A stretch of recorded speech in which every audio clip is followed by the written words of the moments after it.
The home of Warner Brothers Studio, where shows like Friends, Murphy Brown, and Superman are in production. And joining us now is the Man of Steel himself, Dean Cain. Dean, thanks for joining us. Thank you for having me. What everybody wants to know is, will Superman and Lois ever get married? I know the answer to that question, but I can't tell you. Oh, come on. Actually, I hear it's sort of been leaked out a little bit. So the definite plan is yes, they're going to get married. So that begs the question. We've waited so long for this to happen for Lois and Clark, and you are the actor who finally gets to see this through. How does that feel? Actually, it feels great because for the last, well, I guess this is the 4th season now. It feels like, you know, we've been toying with this. Now we're there. In fact, you see this. That tells you something right away. Gave it away. Okay, so we're inside the Daily Planet. This is the Daily Planet. Of course, there's, you know, all the different time zones here, the important time zones. And it's a newsroom, and it's full of lots of wonderful things, except people right now. There's no people here. They should have stayed for our interview, too, don't you think? Well, yeah, they should have, but we're on a different stage right now, so they ran away and left me. We're almost to the Clark Kent desk. It's a really big stage. It's really a wonderful place to work. When we're in here, we really rip along and get our work done really quickly. But this is the Clark Kent desk. This is my desk where I do all my little things and solve my little crimes. And, of course, I have my picture of Lois and I, you know. Oh, how sweet. And happy times. Keyboards that don't work, that are attached to nothing, which we'll see. Maybe it's attached to something, but I don't know what it is. But this is, you know, it's a set. But you got one of those keyboards that work at home, because a lot of people don't realize that in addition to being a very good actor, you're a very good writer. In fact, they've picked up a couple of episodes of Lois and Clark that you've written. Yeah, they did. I actually am more comfortable, and always have been, as a writer, more so than as an actor. So I got to write a couple of episodes so far, one last season, one the season before. I'll probably do another one this year. I don't know. It's hard, you know. I'm tired. You get tired doing this job, because we're here 15, 16 hours a day.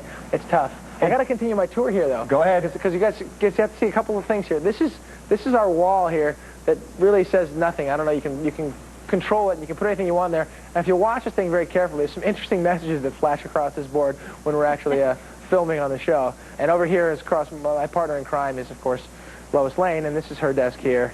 And does she have a picture of you on the desk? You know, no. But I don't know what's going on here. No picture of me. But she's got this plant that she killed really badly. That says, "Water me, please." Hey, you know, a lot of people don't realize that you were a big-time athlete. You would have made the Buffalo Bills had you not got hurt. That's what I think.